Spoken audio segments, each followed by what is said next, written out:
السلام عليكم ورحمة الله وبركاته. اللهم صل وسلم وبارك على سيدنا محمد وعلى آله وأصحابه أجمعين. ازيكم يا حبايبي، عاملين ايه؟ يا رب تكونوا في أحسن حال.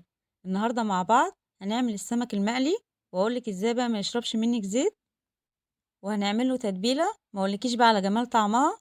يلا بينا بقى نصلي على الرسول. اللهم صل وسلم وبارك على سيدنا محمد وعلى آله وأصحابه أجمعين.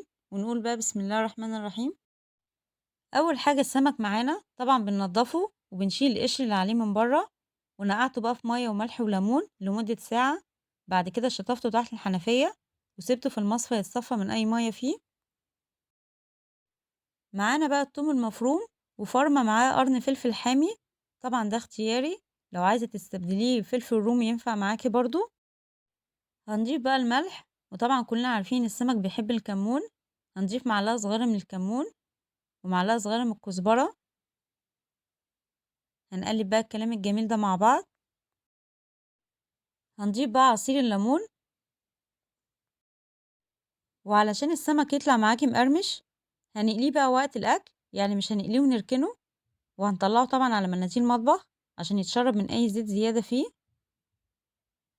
هنضيف بقى التتبيلة على السمك بتاعنا، نتبله بقى كويس من بره وجوه، ولو عايزة بالسكينة تعملي شرائح كده في السمك من الجناب وندخل فيها التتبيلة.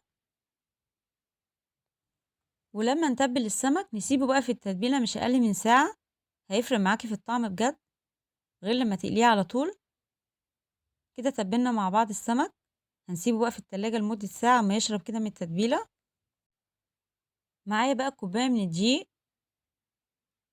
ولو عايزة تضيفي معلقة من النشا ينفع معاكي برضو، ومعايا نص معلقة من الكركم، ومعايا الملح. هقلب بقى الكلام الجميل ده مع بعض. وما اقولكيش بقى على الكركم، بيدي لون للسمك تحفة، يخلي لونه ذهبي كده بعد القلي ومقرمش معانا.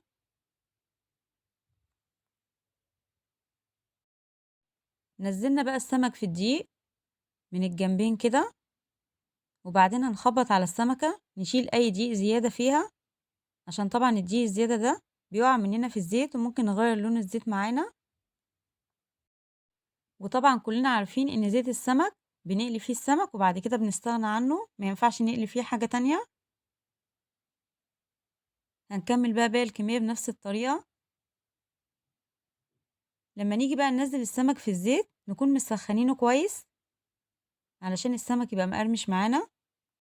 وطبعا كلنا عارفين احنا لو نزلنا السمك في زيت بارد كده هيشرب منك زيت ومش هيطلع مقرمش، يبقى نسخن الزيت كويس وبعد كده هننزل فيه السمك. اول ما ياخد اللون الذهبي الجميل هنطلعه بقى على مناديل مطبخ، وبكده يبقى عملنا مع بعض السمك المقرمش. شايفين ما شاء الله بقى جماله، ما اقولكيش بقى طبعا على ريحته، ما شاء الله مالية الشقة. جربوه بقى ويا رب يعجبكم، وبالهنا والشفا عليكم يا رب. وما تنسيش بقى لو اول مرة بتشوفيني تشتركي في القناة وتعملي لايك وسبسكرايب وتفعلي زر الجرس عشان يوصلك كل جديد. واتمنى تتابعوني على صفحتي على الفيس ونعمل مشاركة للفيديو عشان القناة تكبر بيكم يا رب. واستنوني مع وصفات احلى مع ام جنات. والسلام عليكم ورحمة الله وبركاته.